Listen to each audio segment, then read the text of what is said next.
নমস্কার, আমি চিত্রাক্ষী চক্রবর্তী। আজ রবীন্দ্র জয়ন্তী। এবছর কবিগুরুর ১৬৪তম জন্ম শতবার্ষিকী। সেই উপলক্ষে আমার নিবেদন কবিগুরুর লেখা একটি গান ও কবিতা।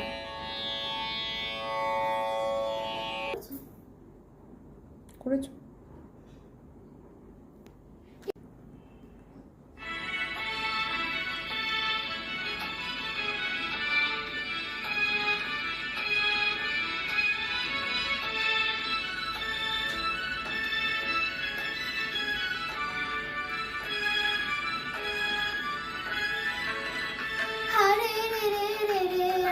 ছেড়ে দে রে রে রে, যেমন ছাড়া বনের পাখি মনের আনন্দে রে।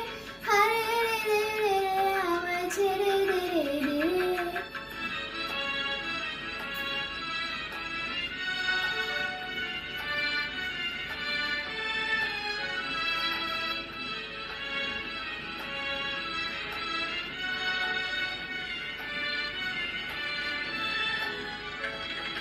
ঘন শ্রাবণ ধারা যেমন বাঁধন হারা, ঘন শ্রাবণ ধারা যেমন বাঁধন হারা, বাদল বাতাস যেমন ডাকাত আকাশ রুটে ফেরে।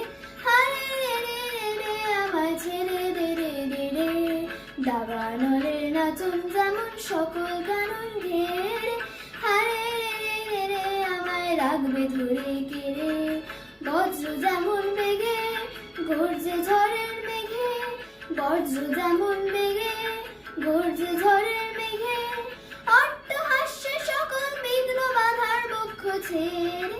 হারে রে রে রে রে আমায় ছেড়ে দে রে রে রে, যেমন ছাড়া বনের পাখি মনের আনন্দে।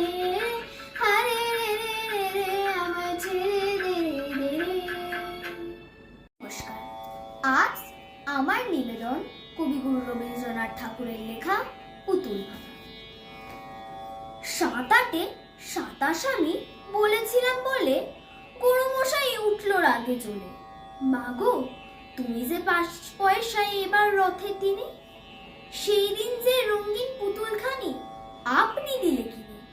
খাতার নিচে ছিল ঢাকা, দেখালে এক ছেলে। গুরুমশাই রেগে মেগে ভেঙে দিলেন ফেলে। বললেন, তোর দিন রাত্রির কেবল জোটো খেলা, একটু তোর মন বসে না পড়াশোনার বেলা। মাগো, আমি জানাই কাকে, ওর কি গুরু আছে? আমি যদি নালিশ করি এক্ষুনি তার কাছে। কোন রকম খেলার পুতুল নেই কি মা ওর ঘরে? সত্যি কি ওর একটু মন নেই পুতুলের পরে? সকাল সাজে তাদের নিয়ে করতে গিয়ে খেলা, কোনো পড়ায় করেননি কি কোন রকম হেলা? ওর যদি সেই পুতুল নিয়ে ভাঙেন কেহ রাগে, বল দেখি মা ওর মনে তা কেমন তর লাগে। ধন্যবাদ।